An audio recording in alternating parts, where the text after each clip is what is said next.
O advogado dele se inclinou e sussurrou apenas 5 palavras em seu ouvido. 5 palavras simples.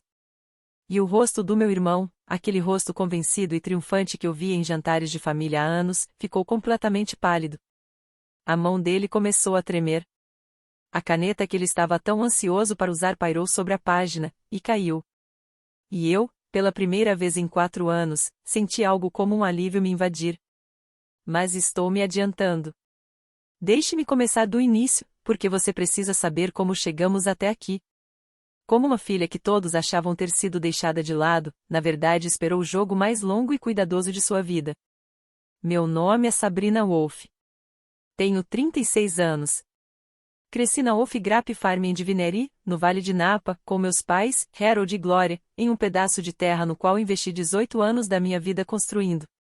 Desde os 16 anos, depois da escola, eu já estava entre as fileiras de videiras, podando no inverno e cuidando da contabilidade. Aos 18, me formei mais cedo, recusei a faculdade e voltei para casa em tempo integral para ajudar a transformar 10 acres em 50, especializando-me em Cabernet e Pinot Noir. Criei minha filha Cheyenne sozinha a partir dos 19 anos, enquanto coordenava a colheita, lidava com fornecedores, impostos e tudo que mantinha a fazenda funcionando. Minha avó sempre me dizia que uma mulher precisa ter seu próprio dinheiro, não escondido, apenas dela. Eu ouvi. Mas, há 3 meses, tudo mudou. Se você já está preso nessa história, clique no botão de se inscrever agora e deixe um comentário abaixo.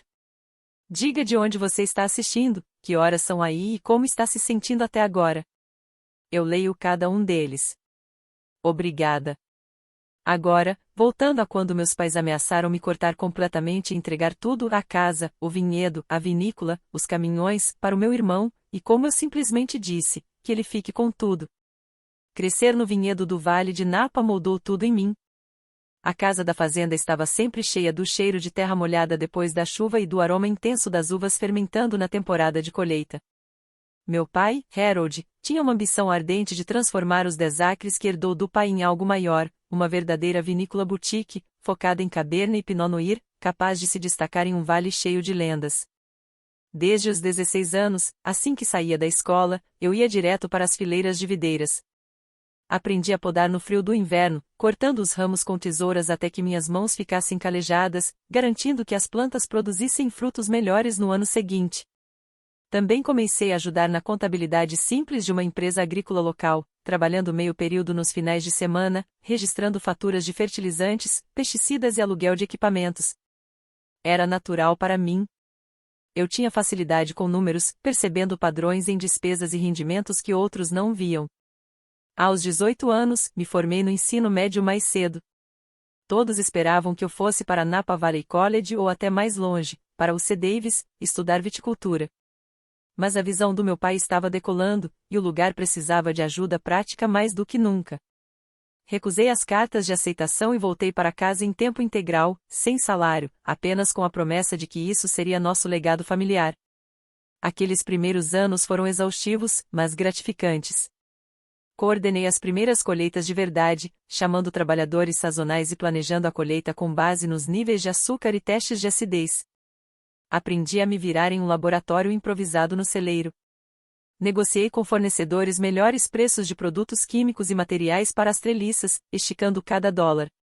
Quando construímos a primeira sala de degustação, um galpão adaptado com alguns barris como balcões, eu cuidei do layout, busquei taças e placas, e recebi os primeiros visitantes nos finais de semana, servindo amostras e contando nossa história para os turistas que percorriam o vale. Aos 19 anos, Cheyenne chegou. Eu a criei sozinha, alimentando-a com uma madeira na trailer do escritório enquanto revisava contratos de fornecedores ou calculava a folha de pagamento dos colhedores. Naquela época, a vinícola enfrentava dificuldades, o fluxo de caixa estava apertado por conta do plantio de novos blocos e da compra de equipamentos básicos de trituração. Eu continuei, dirigindo o pequeno trator para transportar as caixas de uvas das videiras até o local de desengasse até tarde da noite, até mesmo engarrafando à mão os primeiros rótulos limitados que eu mesma havia criado em um computador antigo. À medida que o vinhedo se expandiu para 50 acres na década seguinte, meu papel cresceu, embora sem título oficial. Eu gerenciava o marketing em eventos de vinho em Napa, montando estandes em festivais onde compradores de restaurantes de São Francisco experimentavam nossos blends. Negociava acordos de distribuição com atacadistas, garantindo que nossas garrafas chegassem às prateleiras de lojas na Bay Area. A temporada de impostos significava noites longas preparando relatórios para o IRS, deduzindo depreciação de equipamentos e custos de correção do solo para manter a operação funcionando. Ainda assim, nesses eventos, as apresentações sempre giravam em torno do meu pai. Asher Harold Wolf, o visionário por trás da Wolf Grape Farm em Divinery. Eu ficava ali por perto, sorrindo educadamente enquanto os elogios fluíam para ele, pelo sabor ousado ou pelas ideias inovadoras de práticas sustentáveis que tínhamos desenvolvido juntos sobre mesas de cozinha cobertas de amostras de solo. Minhas contribuições desapareciam ao fundo. Eu era apenas a filha que ajudava. Meu pai começou a tomar decisões maiores sem me envolver, comprando novos terrenos ou modernizando tanques de fermentação com linhas de crédito que eu não tinha revisado. Ele ficava até tarde na sala de degustação, conquistando possíveis investidores e voltando para casa com histórias de negócios fechados ao som de nossas garrafas de Cabernet Reserve. A crítica começou de forma sutil, com comentários sobre como eu não tinha ambição real, me prendendo ao trabalho diário em vez de buscar sonhos maiores. Meu irmão Dylan chegou muito mais tarde, o bebê surpresa, quando eu já tinha 7 anos. Desde o início, ele foi tratado de forma diferente, mimado com os melhores brinquedos, dispensado de tarefas que eu tinha que fazer desde o ensino fundamental. Nunca precisou acordar de madrugada para proteger as videiras da geada ou passar os verões amarrando ramos sob o sol escaldante. Mamãe e papai o protegiam das partes difíceis, dizendo que ele precisava aproveitar a infância, enquanto eu mantinha a operação funcionando nos bastidores. Com o tempo, o desequilíbrio só aumentou. Eu colocava tudo para crescer o negócio, analisava relatórios de solo para ajustar a irrigação, pesquisava seleções clonais para maior resistência a doenças, construía relacionamentos com tonéis de carvalho que levavam nossos vinhos. As recompensas iam para o nome do meu pai em prêmios e revistas. Dylan cresceu assumindo que o vinhedo seria dele um dia, sem precisar conquistá-lo da forma que eu tinha feito. A mudança foi gradual, mas inegável, decisões me ignoravam, elogios passavam por mim, e a dinâmica familiar inclinava-se cada vez mais a favor do filho, que mal levantava um dedo pela terra que sustentava a todos nós. Então, há 3 meses, tudo explodiu durante um jantar de família na velha casa da fazenda. Estávamos sentados em volta da longa mesa de carvalho que pertencia à família há gerações, marcada por anos de celebrações de colheita e sessões de planejamento até tarde da noite. Meu pai havia preparado seu prato habitual, tri-tip grelhado de um fazendeiro local, legumes assados colhidos direto da horta atrás do celeiro, e uma garrafa do nosso Cabernet Reserve 2015 aberta para respirar. Mamãe serviu tudo com seu sorriso ensaiado, aquele que sempre escondia o que realmente estava acontecendo por baixo. Eles esperaram até a sobremesa, uma torta de amora caseira, feita com frutas que eu tinha colhido ao longo da cerca no verão anterior. Papai pigarreou, pousou o garfo e olhou diretamente para mim. Estamos reescrevendo o testamento, disse, com a voz firme, como se estivesse anunciando um novo lançamento de safra. Tudo, o vinhedo, a casa da fazenda, a operação da vinícola, os caminhões, vai para Dylan.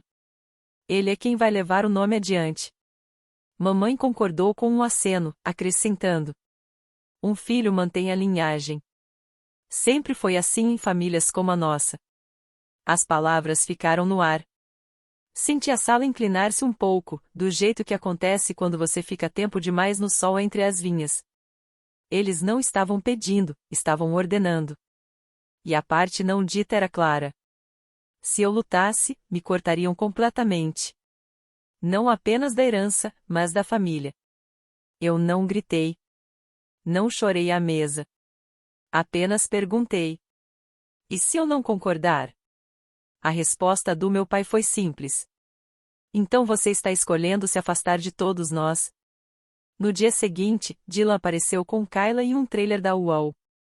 Eles se instalaram no quarto principal no andar de cima, aquele com vista para os blocos de Cabernet que eu havia ajudado a plantar, linha por linha. Kyla não perdeu tempo se sentindo em casa.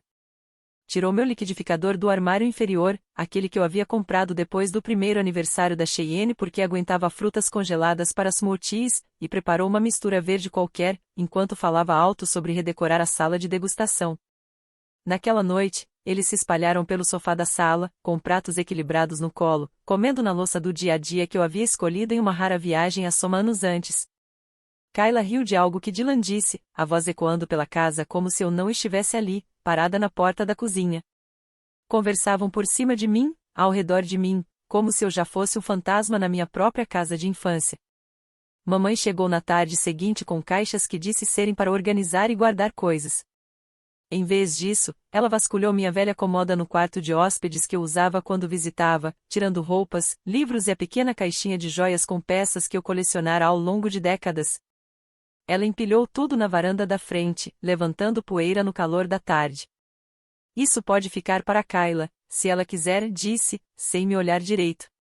Você não vai precisar disso onde vai. Ela cancelou o cartão de crédito suplementar que mantinham no meu nome para emergências, aquele que eu quase não usava, mas que tinha sido útil nos meses mais apertados no início.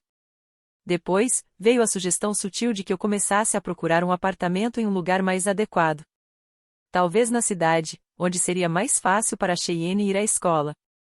Trisha Klein, minha prima, que sempre foi como uma irmã extra enquanto crescíamos, começou a aparecer quase todos os dias. Sentávamos-nos no balanço da varanda com chá gelado, e ela perguntava como eu estava me segurando, os olhos cheios de preocupação. Eu me abri um pouco, mencionei que estava pensando em consultar um advogado e olhar apartamentos em Saint Helena, porque ficaria mais perto de boas escolas para Cheyenne. Trisha me abraçou, disse todas as coisas certas sobre merecer algo melhor. O que eu não sabia então era quão rápido minhas palavras chegavam a Dylan. Ele mencionava detalhes de passagem, comentando que os aluguéis em Saint Helena eram caros demais pelo que você realmente precisaria. Coisas que só Trisha poderia ter compartilhado. E aí caiu a ficha.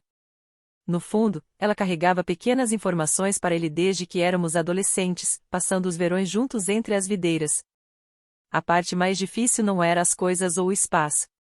Era ver a Cheyenne lidar com tudo isso. Ela via Dylan puxando-a de lado para conversas privadas, ouvia-o murmurar que eu estava tentando tirar o que por direito pertencia a ele e ao vovô. Ela assistia Kayla ocupar espaços que sempre foram meus. Ouvia a mamãe justificar tudo como uma forma de manter o negócio da família intacto para a próxima geração.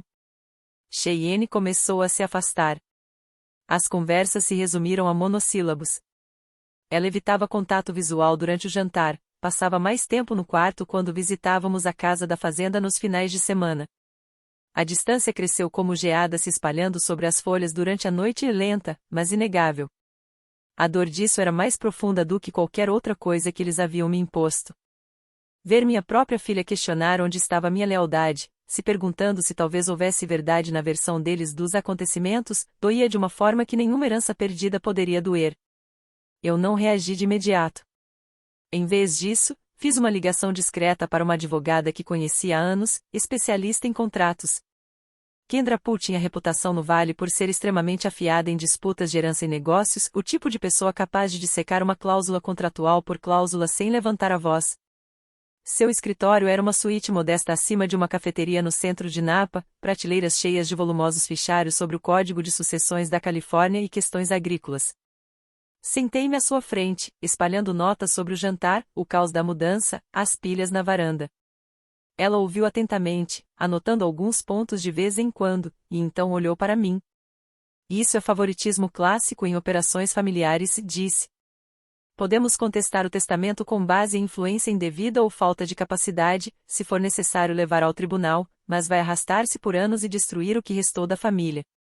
Assenti, mas minha mente já estava em outro lugar, no segredo que carregara sozinha por tanto tempo. Encontrei um apartamento rapidamente, uma unidade de 2 quartos em um condomínio na extremidade sul da cidade, longe o suficiente das vinhas para sentir um recomeço, mas perto o suficiente da rota do ônibus escolar da Cheyenne até a escola de ensino médio em American Canyon. O lugar era simples, carpete bege, pequena varanda com vista para o estacionamento, mas era meu. Pintei as paredes da cozinha eu mesmo em um fim de semana, escolhendo um verde sálvia suave que me lembrava brotos jovens surgindo do solo após o inverno. Enquanto isso, Dylan inundava as redes sociais com sua vitória. Fotos da luz da manhã atravessando as vinhas, Kayla encostada no balcão da sala de degustação com a taça erguida, legendas elogiando o legado da família em Napa e empolgados pelo próximo capítulo. Mamãe comentava em cada postagem com emojis e palavras como: "Muito orgulhosa do meu garoto, você merece isso." A notícia se espalhou rápido na comunidade vinícola unida. Velhos fornecedores ligavam, frequentadores da sala de degustação enviavam mensagens. Até um representante de distribuidora me chamou de lado durante uma retirada de suprimentos. Isso é absurdo, disse. Lute. Você construiu esse lugar tanto quanto qualquer um. Minha irmã veio de Sacramento, andando pelo apartamento, insistindo que eu precisava de um advogado agressivo para levá-los à justiça. Todos assumiam que eu estava quebrada e muito derrotada para reagir. Deixei-os acreditar nisso. A verdade remontava a 4 anos atrás, numa noite em que a poeira da colheita finalmente havia se assentado. A trituração havia acabado. Os trabalhadores já tinham ido para casa, o celeiro estava silencioso, exceto pelo zumbido baixo das unidades de refrigeração mantendo o suco na temperatura certa. Eu fiquei na trailer do escritório, equilibrando os livros como sempre, acompanhando a produção por acre, custos de fermentação, preços projetados das novas garrafas.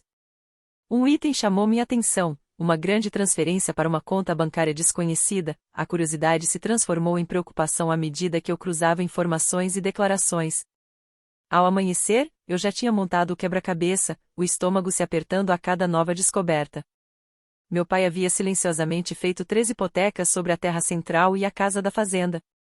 O empréstimo original de $400 mil, feito décadas atrás, foi refinanciado com um segundo de $350 mil 4 anos antes, e depois um terceiro de mais $350 mil 2 anos atrás.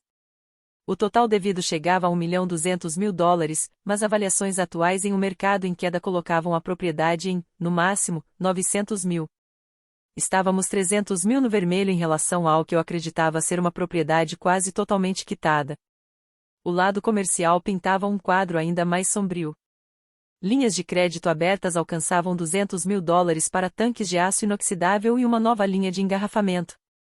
Impostos atrasados somavam $90 mil, de extensões tomadas durante uma temporada de geada com baixa produção.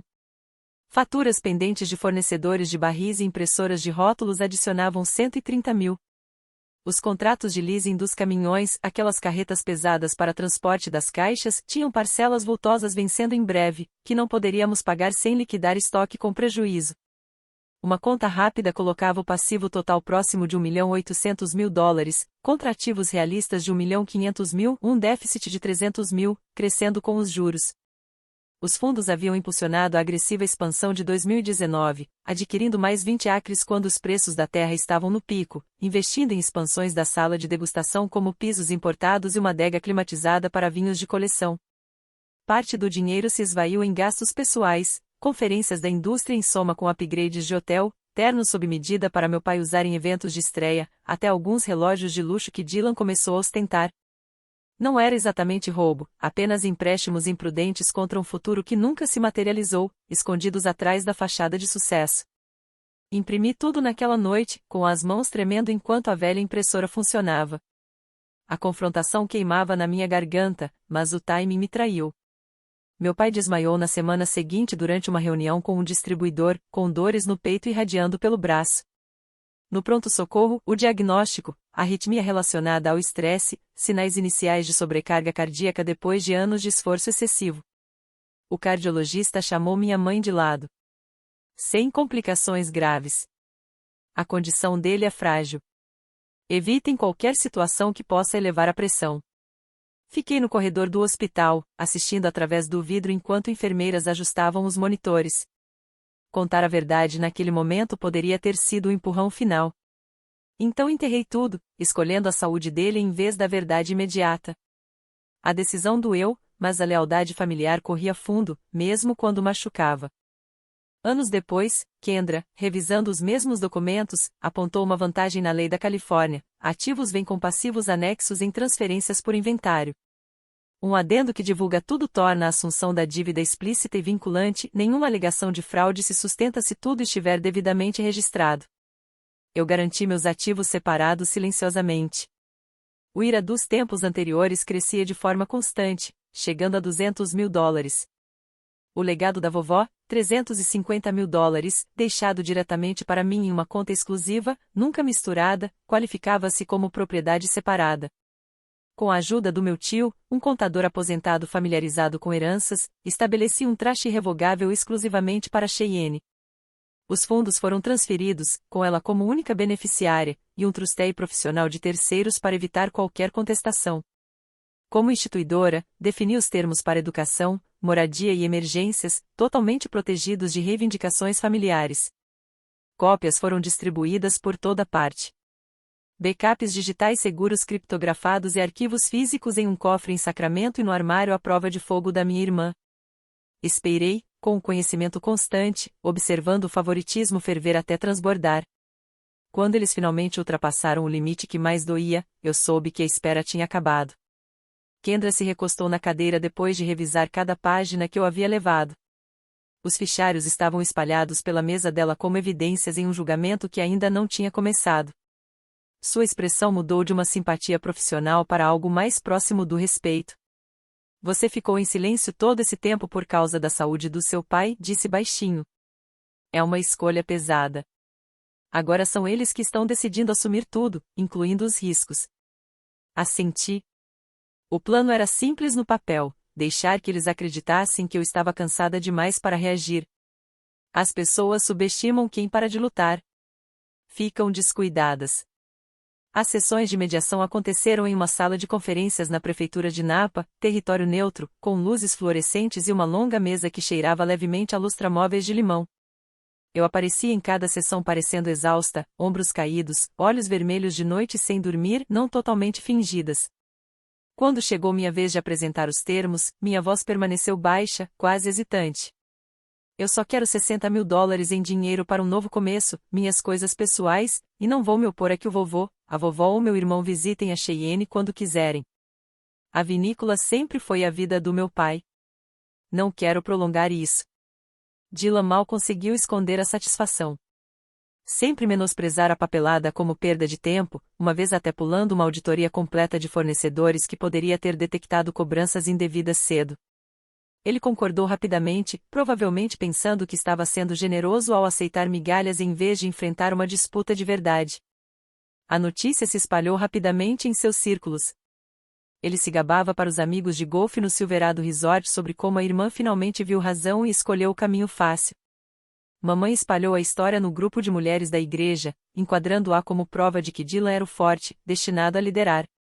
Cheio de confiança, meu irmão comprou um trator novinho usando a conta da empresa, $20.000 por um modelo com todos os upgrades, daqueles que ele havia cobiçado nos catálogos por anos.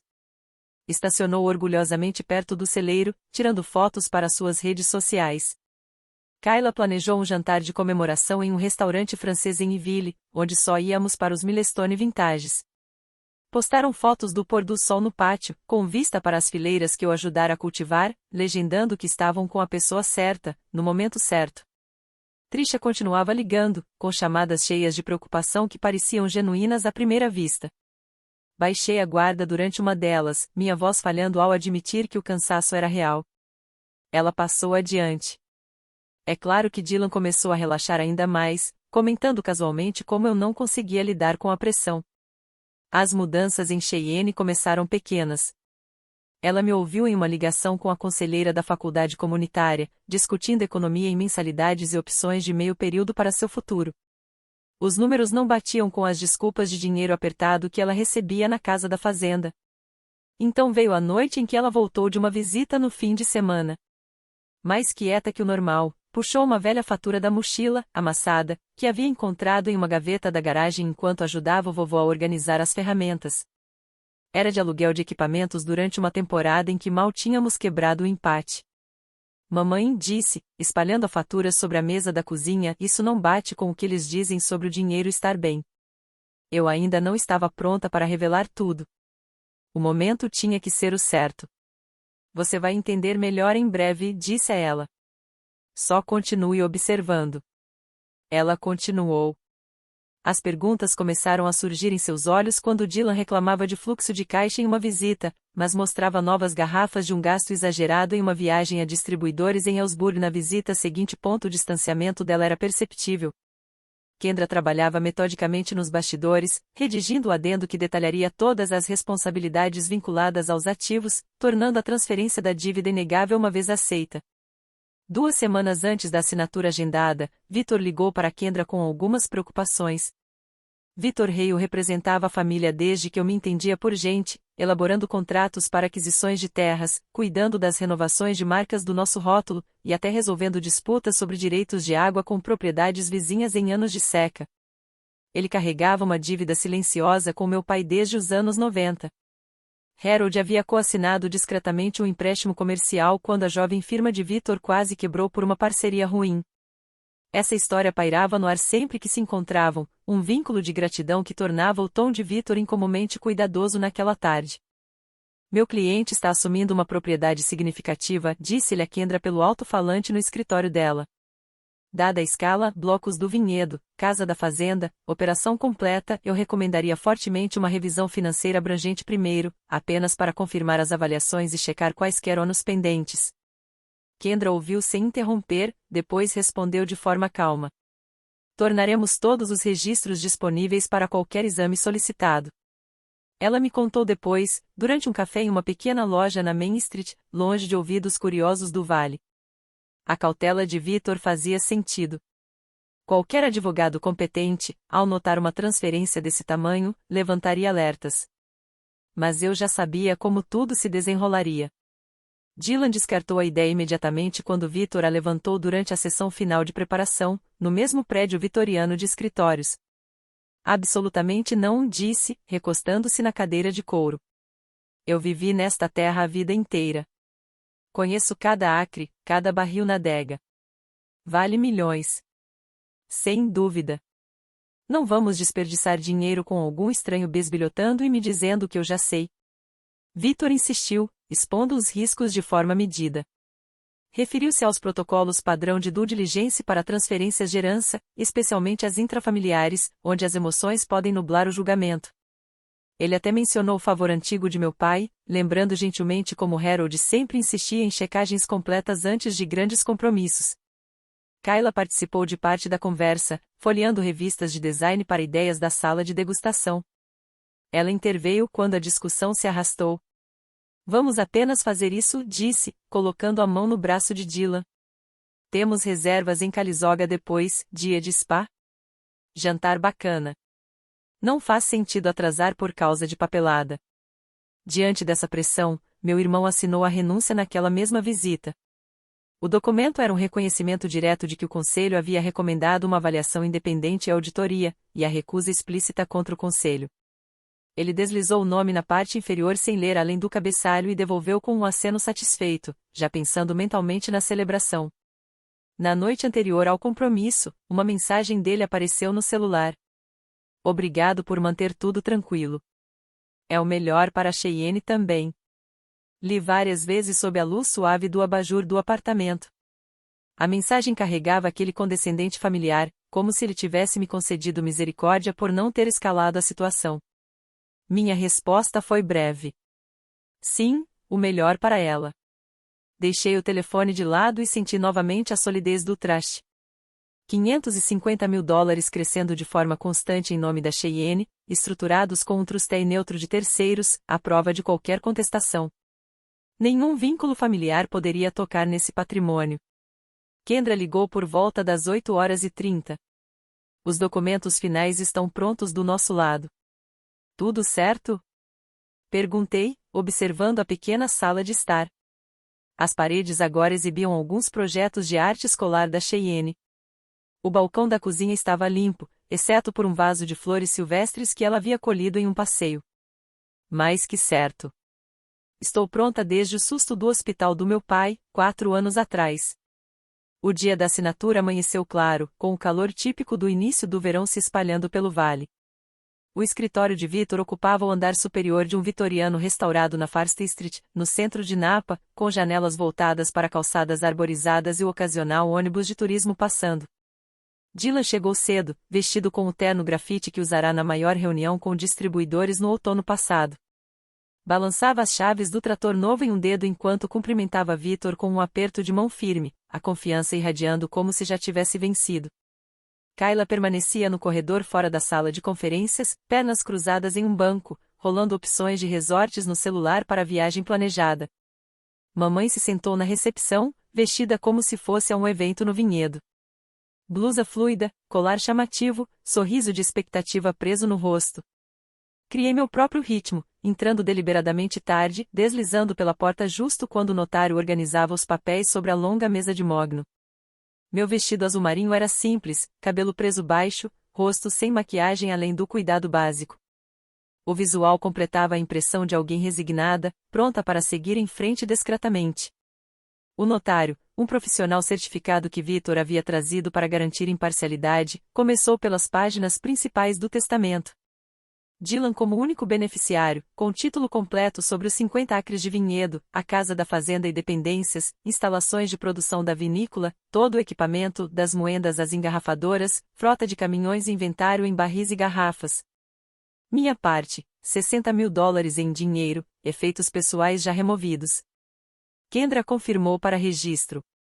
Minha cliente entra neste acordo renunciando voluntariamente a quaisquer reivindicações futuras. O notário dirigiu-se a mim diretamente. Você tem certeza de que compreende que está renunciando ao interesse em ativos aos quais contribuiu substancialmente? Minha resposta veio suave, mas clara. Tenho. Quero que meu pai e meu irmão recebam exatamente o que pediram e não tenho objeção a que o vovô e a vovó continuem visitando a Cheyenne.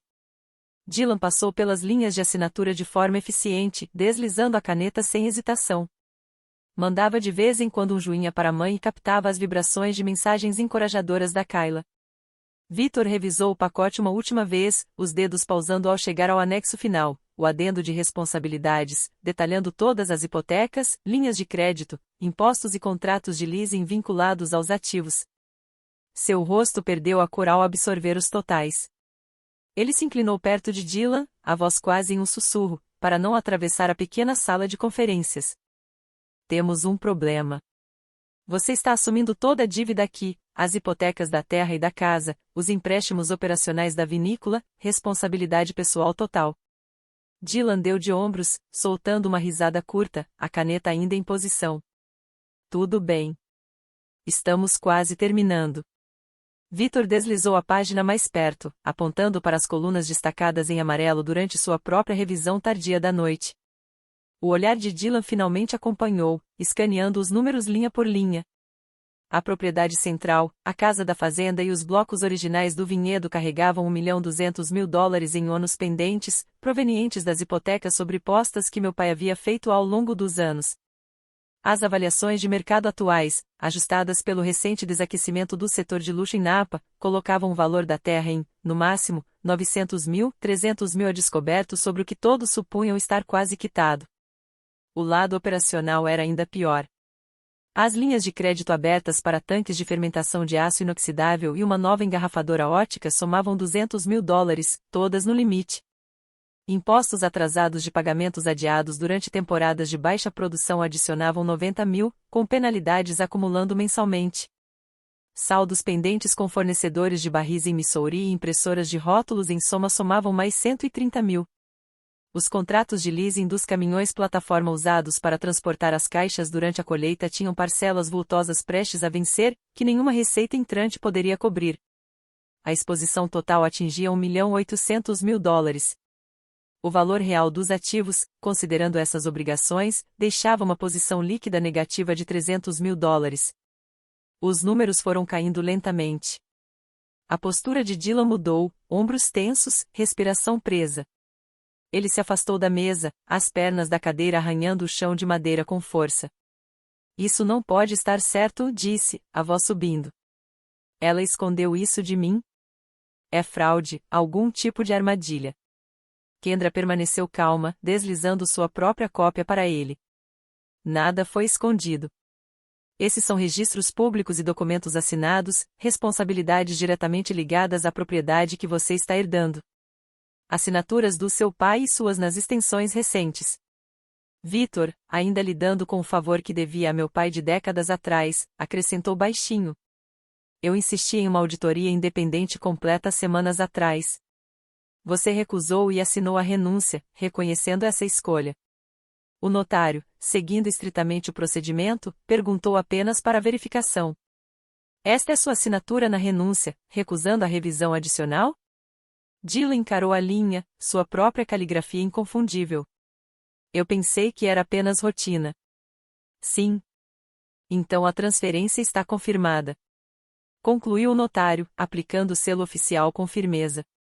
Meu irmão se voltou para mim, olhos arregalados, misto de acusação e medo crescente. Você sabia de cada detalhe o tempo todo. Encontrei seu olhar com firmeza. Sabia. Descobri há 4 anos e escolhi o silêncio quando o pai acabou no hospital com problemas cardíacos. Os médicos alertaram que qualquer estresse maior poderia piorar a situação. Eu o protegi então, mas vocês ainda decidiram me colocar de lado. Foi nesse momento que o sorriso surgiu, o primeiro em anos. Não triunfante ou alto, apenas quieto e seguro. Aquele tipo de sorriso que vem de saber que a espera finalmente acabou. A percepção bateu nele em ondas, primeiro confusão, depois a raiva surgindo quente, seguida pelo medo cru ao perceber o quanto ele se havia cercado. Quero desistir. Insistiu, a voz subindo. Não entendia as implicações completas. A resposta de Kendra foi medida, mas definitiva. Você confirmou a compreensão de todos os termos em registro, com o conselho presente, e voluntariamente renunciou à verificação adicional. As dívidas transferem-se com os ativos. Essa foi a sua escolha. O notário completou o carimbo do Estado, oficializando sob as regras de inventário da Califórnia para testamentos notarizados. Eu fiquei ali, ajeitando meu vestido, pegando minha bolsa. Você queria tudo, exceto a Cheyenne. Aqui está, exatamente como pediu. No corredor, fora da sala, a voz de Dylan ecoava enquanto confrontava Victor, exigindo saber por que não havia forçado a auditoria, ameaçando registrar queixas na ordem dos advogados. As respostas de Victor permaneceram calmas, referindo-se repetidamente à renúncia assinada. Kayla, parada perto da porta após rolar o celular, ouviu o suficiente. Sua expressão mudou de expectativa entediada para preocupação calculada. Quando passei por ela ao sair, já digitava discretamente mensagens, entrando em contato com conexões em uma operação concorrente com a qual havíamos disputado espaço nas prateleiras ao longo dos anos, se posicionando de forma independente para o que viesse a seguir. Pisei sob o brilho do sol de Napa filtrando pelas carvalheiras do centro, o ar trazendo leves notas de jasmim em flor dos vasos ao longo da calçada. O peso que eu carregara sozinha por tanto tempo se levantou completamente, deixando apenas um espaço claro à frente. As consequências chegaram mais rápido do que eu esperava. Kayla não desapareceu da noite para o dia. Em vez disso, ela mudou silenciosamente, usando conexões que havia feito em eventos da indústria para se alinhar com uma operação corporativa maior que estava de olho em pequenas propriedades de Napa para aquisição. Em poucos dias após a assinatura, ela parou de atender às ligações de Dylan, suas redes sociais mudaram para postagens polidas vindas da sala de degustação deles, sinais sutis de que estava se posicionando para uma saída mais tranquila em outro lugar. Ao final da semana, ela já havia retirado suas coisas da casa da fazenda enquanto ele lidava com os avisos iniciais do banco. O colapso financeiro começou com telefonemas que se transformaram em cartas, depois em correspondências certificadas exigindo o pagamento de hipotecas vencidas. O credor principal da casa e da propriedade central acelerou o saldo total quando os pagamentos ultrapassaram o período de carência. Corretores que meu pai contatou para uma venda rápida balançaram a cabeça diante dos números. Avaliações confirmaram que a propriedade valia muito menos que os ônus, tornando qualquer venda padrão impossível sem aporte de dinheiro no fechamento. Tentativas de venda a preço reduzido falharam quando credores secundários se recusaram a negociar reduções. A operação da vinícola entrou em situação de inadimplência pouco tempo depois. Fornecedores que haviam concedido prazos durante os anos de expansão registraram ônus mecânicos sobre equipamentos e depois entraram com processos quando faturas ultrapassaram 90 dias. O fornecedor da linha de crédito congelou a conta, bloqueando qualquer saque para folha de pagamento ou manutenção básica. Equipes de colheita agendadas para a próxima temporada cancelaram quando souberam das contas não pagas anteriores. Para liberar fluxo de caixa que não existia mais, Dylan autorizou arrancar 10 acres de vinhas maduras nos blocos externos, destruindo caberna estabelecida que levava 15 anos para atingir a produção máxima. A visão das máquinas pesadas arrancando raízes de solo que estava na família há gerações parecia uma lenta amputação. O ponto de ruptura chegou quando Dylan entrou com pedido de proteção contra a falência do capítulo 7. O administrador judicial assumiu o controle, agendando leilões de tratores e tanques. A linha de engarrafamento, tudo que não estava pessoalmente isento pelas regras da Califórnia. Os credores se alinharam para receber suas partes do valor liquidado que restava, deixando pouca margem de segurança. Meu pai e minha mãe tentaram empréstimos com amigos antigos e parentes distantes, apresentando como uma ponte temporária até que as coisas se recuperassem. A maioria das ofertas voltou com um não educado, porém firme. Eles se mudaram para um modesto apartamento de um quarto em Ukiah, 64 quilômetros ao norte, onde os aluguéis eram mais baixos, dependendo principalmente de cheques de seguro social que mal cobriam o básico. Mamãe apareceu na minha porta uma tarde, segurando a antiga caixa de receitas de geleia de uva que de algum modo havia ficado para trás no caos. Suas mãos tremiam levemente ao estendê-la. Eu não sabia o quão ruim tinha ficado, disse, a voz fraca. Sinto muito por como te tratamos. Peguei a caixa, com a letra da vovó nos cartões desbotados no interior, mas dei um passo para trás sem convidá-la a entrar. A porta se fechou suavemente entre nós. Palavras eram desnecessárias. O silêncio dizia tudo. Cheyenne assistiu a toda a cena do corredor. Mais tarde naquela noite, ela puxou a pasta de faturas guardadas que eu mantinha como backup.